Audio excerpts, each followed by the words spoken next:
कौन कहता है आसमां में सुराख नहीं हो सकता, एक पत्थर तो तुम तबीयत से उछालो यारो। ये दो लाइन है, किसी किसी की जिंदगी को, किसी किसी की मेहनत को बहुत अच्छे से एक्सप्लेन करती है। आज ऐसी ही एक कहानी मैं आप लोगों के सामने लेकर आया हूं। ये कहानी है चुरू राजस्थान से सत्यपाल सिंह राठौड़ सर की। इन्होंने 2008 में आर्मी ज्वाइन करी थी। आर्मी ज्वाइन करने के बाद 15 साल आर्मी में रहकर देश की सेवा करी, और जब आर्मी से रिटायरमेंट लेने का समय आ गया तो इन्होंने डिसाइड कर लिया कि अब फाइनेंशियल सेक्टर के थ्रू, बैंकिंग सेक्टर के थ्रू देश की सेवा करेंगे। और फिर इनके बैंकिंग एग्जामिनेशन की जर्नी शुरू हो गई। कैसी रही, क्या रही, कौन कौन सी चीजें हैं इनकी जर्नी से जो मुझे और आप लोगों को सीखने के लिए है, ये तो आपको कहानी सुन के ही पता चलेगा। बस कहानी को शुरू करने से पहले एक दो चीज़ें मैं आप लोगों से कहना चाहूँगा। यार, आप में से बहुत सारे लोग कहते रहते हो कि सर आप मोटिवेट बहुत अच्छा करते हो, मोटिवेट बहुत अच्छा करते हो। बस एक चीज़ मुझे आप लोगों के साथ शेयर करनी है। ये जो कहानी मैं अभी आप लोगों के साथ शेयर करने वाला हूँ ना, एक्चुअली जब मैं सर के साथ बात कर रहा था तो लिटरली मुझे ऐसे गूज़बम्स आ रहे थे। इतनी दिलचस्प कहानी है।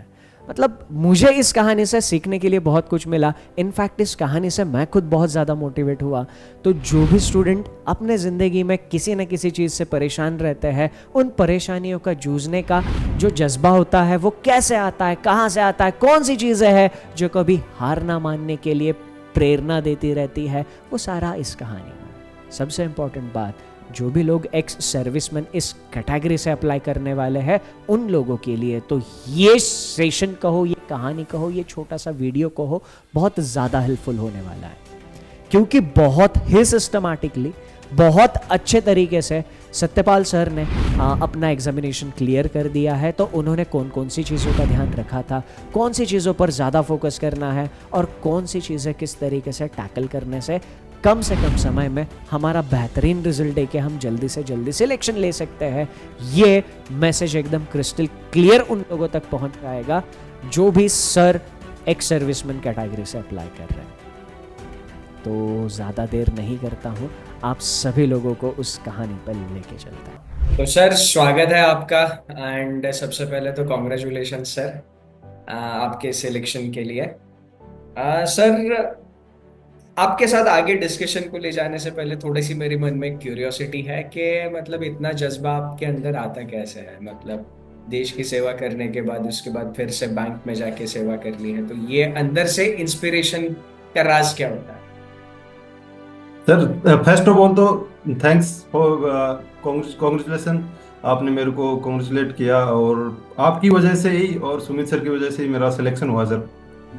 ठीक है सर। और जहाँ तक रही बात मेरी जज्बे की कि ये जज्बा कैसे आया, तो सर जो आर्मड फोर्सेस में जो सर्विसेज होती है वो मतलब सिक्योर सर्विसेज नहीं है कि आप 60 इयर्स तक की एज होगी तब तक आपका जॉब सिक्योर रहेगा। कि एक जिस रैंक में आप इनरोल होते हो उस रैंक में जैसे सिपाही रहेगा तो उससे आफ्टर 17 इयर्स को रिटायरमेंट, 17 इयर्स सर्विस के बाद रिटायर होना है उसको। नायक हो जाएगा तो उसको 22 इयर्स के बाद रिटायर होना है। तो हमारे को एक जॉब इनसिक्योरिटी बनी रहती है कि अपने को मतलब 40 इयर्स 45 इयर्स तक रिटायर होना ही होना है।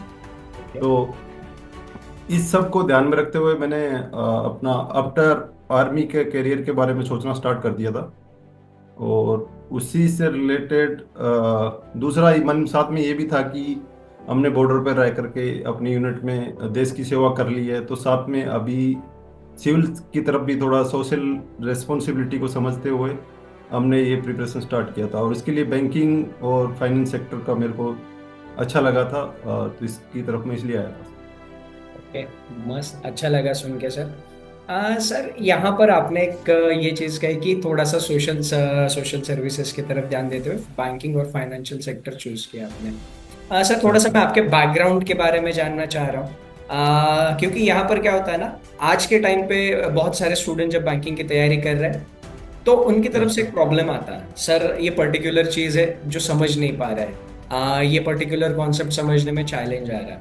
तो मुझे थोड़ा सा आपसे ये जानना है सर, आपकी पढ़ाई छूटे हुए तो बहुत टाइम हुआ होगा, सर तो इतने टाइम बाद जब फिर से आपने शुरू किया तो आपको क्या क्या चैलेंजेस फेस करने के लिए मिले और उनको ओवरकम आपने कैसे किया?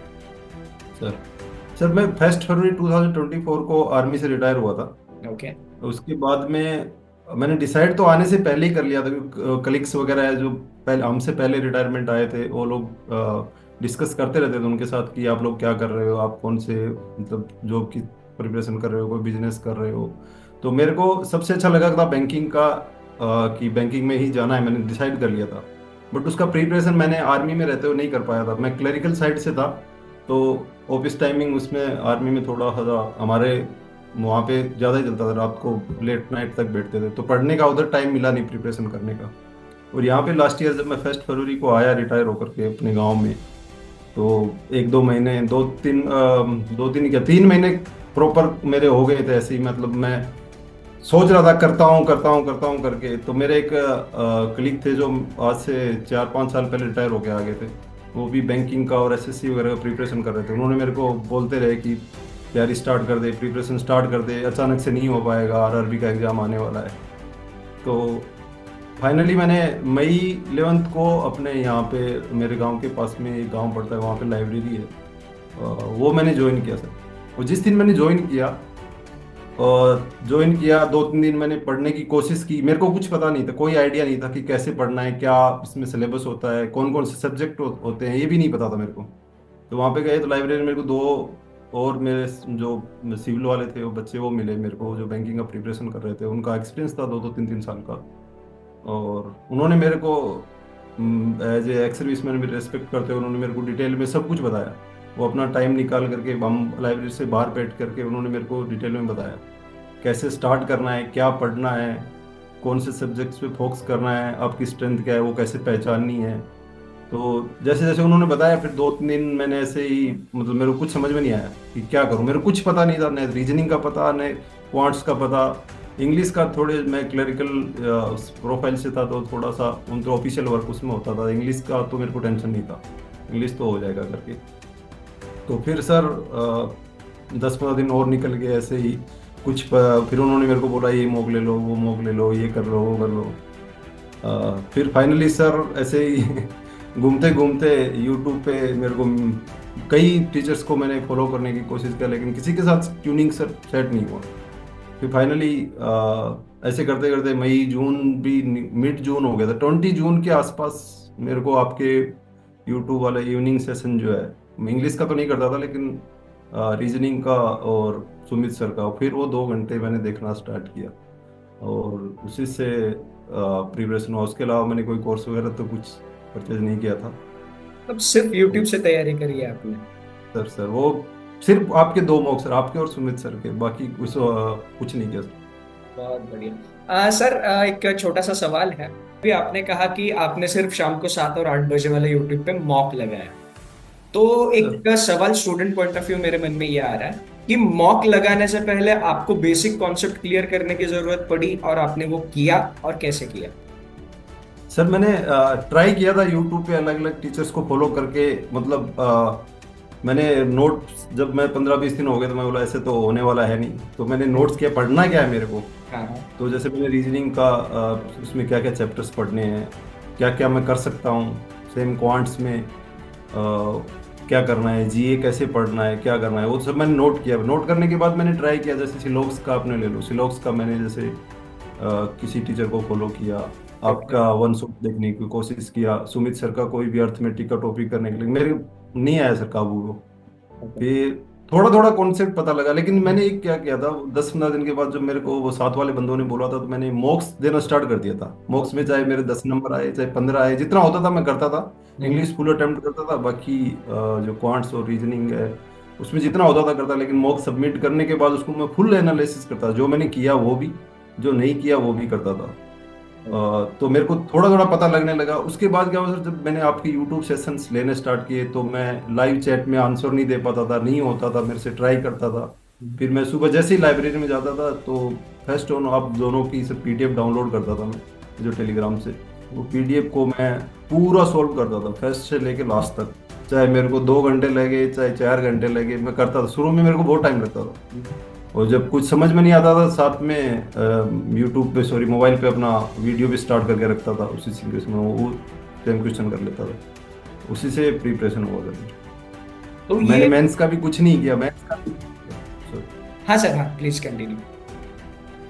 मेंस का भी कुछ मतलब स्पेशल कुछ नहीं किया मैंने। वो जो आपके मॉक्स थे, जैसे रीजनिंग, आरआरबी का स्पेशली बताऊं मैं, हाँ, तो आरआरबी में 26 क्वेश्चन अटेम्प्ट करके आया था, वो सारे उसी यूट्यूब से हुआ था सर, बाकी इसके अलावा कुछ नहीं किया सर। बहुत बढ़िया सर।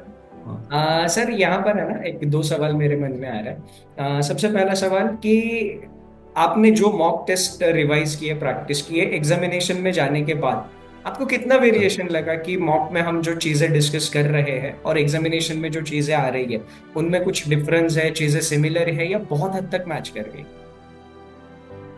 सर जहां तक रही बात, जो अपने टेस्ट सीरीज मिलती है, चाहे हम्म। कोई भी ले लो, किसी हम्म। किसी भी कंपनी का ले लो, वो जो टेस्ट सीरीज में जो भी आपको मॉक्स का लेवल मिलेगा, वो तो सर बहुत हाई मिलता है। यस। और जो एक्चुअल एग्जाम का लेवल है, चाहे वो प्री हो चाहे मेंस हो, वो तो स्लाइटली उससे लो ही होता है सर। ओके। चाहे कितना इजी इजी मॉक्स का लेवल कितना ही हो। और उसके बाद हम बात करें आपके यूट्यूब सेशंस की सर, दोनों की, सर सुमित सर की और आपकी, तो वो सर लेवल काफ़ी हद तक मैच करता है। लेकिन मैं ये मानता हूँ कि सर आपके जो मॉक्स में जो खास करके प्री के लिए है सर, और चाहे आरआरबी हो, आईबीपीएस हो, एसबीआई का मैं अभी करूँगा, अटेम्प्ट दूंगा सर, ओके। तो मेरे को नहीं लग रहा उससे बढ़ के कुछ आएगा। वो जिसने कर लिया, ओके। वो उसका हो जाएगा सर प्री। ओके। ठीक है। नहीं, ये चीज हमारे लिए भी जानना इसलिए जरूरी होती है ना, वैसे तो टाइम टू टाइम एग्जामिनेशन मैं भी देते रहता हूँ, बट एग्जामिनेशन में चल रहा उसके एट पार कंटेंट हम डिलीवर कर सके, इसलिए हमें भी ये जानना होता है।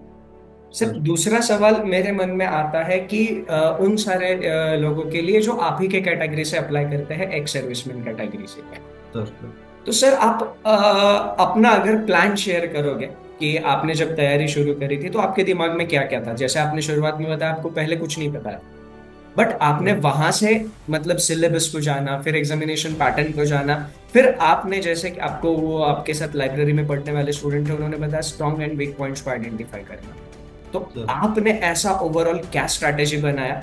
हम सब्जेक्ट वाइज डिस्कस करेंगे यहाँ पर, ताकि जो भी आपके बाद ये एग्जामिनेशन के लिए अपेयर कर रहे हो उनके लिए ये थोड़ा सा हेल्पफुल रहे। सर तो शुरुआत हम रीजनिंग से करते हैं कि रीजनिंग प्री और मेंस आपका क्या स्ट्रैटेजी रहा है? सर रीजनिंग का तो जैसे मैंने अभी आपको बताया, मैंने हर सब्जेक्ट हर चैप्टर का वन शॉट करने की ट्राई किया, लेकिन मेरे से नहीं हो पाया। मैं एक लेवल तक जाता था, लो लेवल तक, फिर नहीं हो पाता था। ठीक है। फिर रीजनिंग का तो सर मेरा बिल्कुल यूट्यूब की क्लास से ही, जो मैं 1 घंटा डेली ठीक। उसमें लगाता था, ठीक। या दूसरे दिन में पीडीएफ से करता था। रीजनिंग ठीक। तो मेरा उसी से प्रिपेयर हुआ था। और स्पेशली मेंस के लिए मैंने कुछ नहीं किया था। मेंस से रिलेटेड कुछ नहीं किया था, जैसे मशीन इनपुट आउटपुट जो मेंस में आते हैं, वो मैंने किया ही नहीं। ठीक। करने की कोशिश किया था, लेकिन नहीं हुआ था। बट रीजनिंग का जो आपने प्री का करवाया था सर, उससे ही मेरा मेंस का भी हो गया सर, 26 क्वेश्चन अटेम्प्ट हो गए ठीक है। थे। लेकिन मैंने हाँ। सर जो मॉक्स है, हाँ। जो हाँ। टेस्ट सीरीज है मॉक्स का, वो मैंने खूब दिए सर। दिन में दो दो तीन तीन देता ही था। जब मेरी प्रैक्टिस हो गई थी, जब मेरे को आने लग गए थे, तो मैं दो दो तीन तीन तीन मॉक्स, 2 मॉक्स तो डेली के देता था। और वो यूट्यूब वाला सर उससे अलग था। ओके, मतलब यूट्यूब के मॉक्स प्लस आपने जो दो दो तीन तीन रेगुलर मॉक्स दिए, यस सर, ये मॉक्स तो आपके मैं, प्रिपरेशन में बहुत स्ट्रांग रोल प्ले कर गए। Yes sir sir. ठीक है। सर एक छोटा सा एक और सवाल, एक्स सर्विसमैन कैटेगरी से कट ऑफ थोड़ा सा कम जाता है, तो कट ऑफ सर के हिसाब से आपने कुछ प्लान बना लिया था कि मुझे ये पर्टिकुलर टॉपिक्स फोकस करने हैं, मैं इन टॉपिक्स के ऊपर थोड़ा सा ज्यादा एम्फोसिस दूंगा, क्या आपके दिमाग में ऐसा कुछ चल रहा है? चल रहा था सर, लेकिन प्री के लिए तो ऐसा कुछ नहीं था कि प्री में तो सारे सर ड्यूएबल होते हैं सर, क्वेश्चन कर सकते हैं हम अगर अपना पास टाइम बचा होता। लेकिन मेंस के लिए मैंने वो बनाया था प्लान्स। मेंस का मैंने सोचा, पजल्स मैंने देखे सर, पजल्स मेरे को पता था मेरे से नहीं बनेगी, बनेगी तो भी मेरे 10-15 मिनट खा जाएगी वो। ठीक। तो इससे अच्छा है कि मैं मिसलेनियस पे फोकस करूं। यस। और ऐसा ही मैंने स्ट्रेटजी बनाया कि मिसलेनियस जितने भी थे रीजनिंग के, वो सारे मेरे क्लियर थे। ओके। जैसे ब्लड रिलेशन कोडेड वाले, वो सारे मैंने प्रैक्टिस किए थे खुद से ही, मॉक से सर। ओके, बढ़िया। सर क्वांट पे चलते हैं। क्वांट में आपका क्या स्ट्रेटेजी रहा था? क्वांट का तो सर स्टडी इनिशियली तो बहुत बुरा था। मैं 2004 में सर मैंने 10th पास किया था।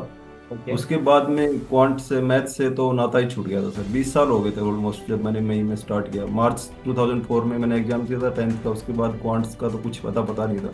जब मैंने मई में स्टार्ट किया तो मेरे को टेबल्स भी आते ही नहीं थे, मतलब पता ही नहीं लगता था क्या होता है टेबल्स, मतलब इवन 6th 7th के टेबल्स में भी मेरे को डाउट होता था क्या है, बोल नहीं पाता था। फिर मैंने क्या किया सर, स्ट्रेटजी बनाया। एक तो सुबह जैसे ही मैं लाइब्रेरी में जाता था सर, तो आधा घंटा तक तो मैं कैलकुलेशन करता था। कैलकुलेशन मीन्स जैसे 1 to 25 तक टेबल्स डेली राइट करता था, मतलब उसको मेमोराइज नहीं करता था बट लिखता था मैं। स्क्वायर लिखता था 1 to 40 तक, क्यूब्स लिखता था 1 to 20 तक, और फ्रैक्शन वैल्यू वगैरह लिखता था। तो मेरा आधा घंटा, मैं डेली जाते ही सबसे पहले मेरा काम यही होता था, वो करता था। तो फिर मेरे को धीरे धीरे वो मेमोराइज अपने आप हो गए सर।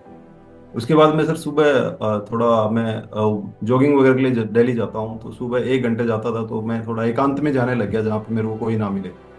तो वहाँ पे मैं चलते चलते ऐसे ये सब जो बेसिक थी मैथ्स की, वो मैंने जैसे बचपन में हम याद करते थे टेबल्स वगैरह, वैसे बोलते बोलते जाना, वो किया सर। उसके बाद में क्वांट्स में अर्थमेटिक करने की कोशिश किया। अर्थमेटिक में मेरे को 2 3 चैप्टर छोड़ के, जैसे बेसिक वाले परसेंटेज रेशियो है, इनको छोड़ करके मेरे को कोई भी समझ में नहीं आया। मैंने ठीक है। कोशिश किया करने का, लेकिन फिर मैंने उसको छोड़ दिया साइड में, क्योंकि ठीक। पता था कि जैसे आपने अभी थोड़ी देर पहले पूछा कि हमारी कैटेगरी में कट ऑफ थोड़ा सा बाकी कैटेगरी के यस कंपैरिजन यस। में कम जाता है। तो मेरे को पता था कि विदाउट अर्थमेटिक अपना काम चल सकता है।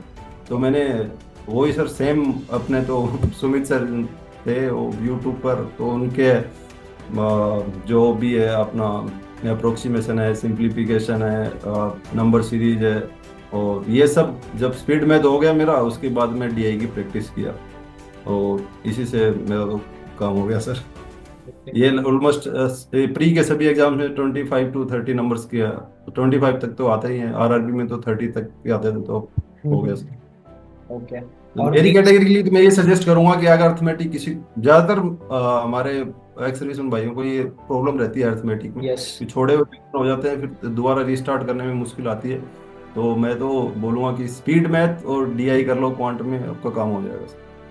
ओके, बहुत बढ़िया सजेशन है सर आपकी तरफ से ये। Sir sir mains, quant mains के लिए क्या स्ट्रैटेजी थी आपकी? क्वांट के लिए सर, अर्थमेटिक का तो मैं बता रहा था, अगस्त में यस। मेरा एग्जाम हुआ था प्री का, हाँ। और अगस्त लास्ट में या मिड में से आईबीपीएस का हो गया था, दोनों हो गए थे। तो मैंने फिर वो कोशिश किया था कि मैं अर्थमेटिक करूं अभी, लेकिन करने की कोशिश किया, लेकिन मैं उसमें नहीं हो पाई थी मेरे से। फिर क्वांट के लिए भी यही लेकर गया था कि मैं डीआई को खूब प्रैक्टिस किया मेंस का, लेकिन अनफॉर्चुनेटली सर जब मेंस का एग्जाम हुआ तो मेरे से डीआई एक भी नहीं बनी थी। ठीक तो है। उसमें भी स्पीड मैथ वगैरह आई थी, और जो उससे मेरा मतलब कट ऑफ क्लियर हुआ मेरा क्वांट्स का, ज़्यादा नंबर नहीं बने। ठीक 6 नंबर उसकी कट ऑफ थी क्वांट की, और मेरे 8 नंबर ही आए थे। है। तो ठीक है। तो क्वांट के बाद सर हम चलते हैं इंग्लिश पर। इंग्लिश की प्री और मेंस दोनों के लिए आपने तैयारी कैसे करी थी? तो इंग्लिश का तो सर मैंने जब भी आपको स्टार्टिंग में बताया था, इंग्लिश का मैंने कोई क्लास नहीं किया, कोई एडिटोरियल वगैरह मैंने कुछ नहीं किया। जो मेरा नॉलेज था वही किया। लेकिन मॉक्स में मैं सर उसके चैप्टर वाले मॉक्स भी लगाया था, सेक्शनल मॉक्स भी लगाए थे, और जितने मैं दिल्ली के 2 3 मॉक्स करता था उसमें इंग्लिश, उसमें मैं प्रैक्टिस किया पूरा सर। और उसका जब जो भी मेरे क्वेश्चन वगैरह गलत होते थे, उसका नीचे जो बाद में डिटेल्स एनालिसिस करते टाइम उसका ग्रामर वगैरह देख के, तो उससे धीरे धीरे इम्प्रूव हो गया सर इंग्लिश का। तो मतलब इसी सर से हुआ आप कहीं ना कहीं ये सजेस्ट करना चाह रहे हैं कि इंग्लिश का जो पेपर होगा, वो अगर आपका इंग्लिश रीडिंग का थोड़ा बहुत आदत है और आपको इंग्लिश थोड़ी बहुत पढ़ने और सर। समझ में आती है तो चल जाता है काम। चल जाएगा सर, आप स्पेशली हमारी कैटेगरी में तो चल जाएगा सर, ये सब कैटेगरी। और सर जीए तो के मेरी लिए? वही स्ट्रेंथ थी सर, मेरी वही स्ट्रेंथ थी, उसके लिए मैंने प्रिपरेशन नहीं किया, और एग्जाम में चाहे प्री हो, मॉक्स हो, आईबीपीएस का प्री है, तो सब में ज़्यादा मेरे को इंग्लिश में ही फायदा हुआ, उसमें नंबर अच्छे आए थे। ठीक है सर। जीए के लिए क्या स्ट्रैटेजी रही थी आपकी? सर जीए के लिए भी वही सेम था सिचुएशन। जीए मेरे को तो शुरू में तो पता ही नहीं था कि आएगा क्या, हाँ हाँ। कभी रैंडमली किसी टीचर को फॉलो कर लिया, कभी किसी को कर लिया। हाँ हाँ। यूट्यूब सेशन सुबह वाले जो होते थे उनके वो देख लेता था, नोट्स वगैरह बनाए नहीं। हाँ हाँ। नेट मेरे जो मैंने अभी थोड़ी देर पहले नाम लिया था, मेरे क्लिक्स थे जो 4 5 साल पहले रिटायर आ गए थे, वो भी बैंकिंग की कर रहे हैं प्रिपरेशन, और उनका भी इस बार अनफॉर्चुनेटली हुआ नहीं, और रिजर्व लिस्ट में है यूपी से। तो उनके साथ वो सुबह जब मैं बता रहा हूँ जॉगिंग जाते टाइम अपने कैलकुलेशन वगैरह करता था माइंड में, आते टाइम उनसे डेली बात करते थे हम आधा एक घंटा तक। तो उस टाइम हम 4 5 7 8 क्वेश्चन जो भी होते थे डिस्कस करते रहते थे।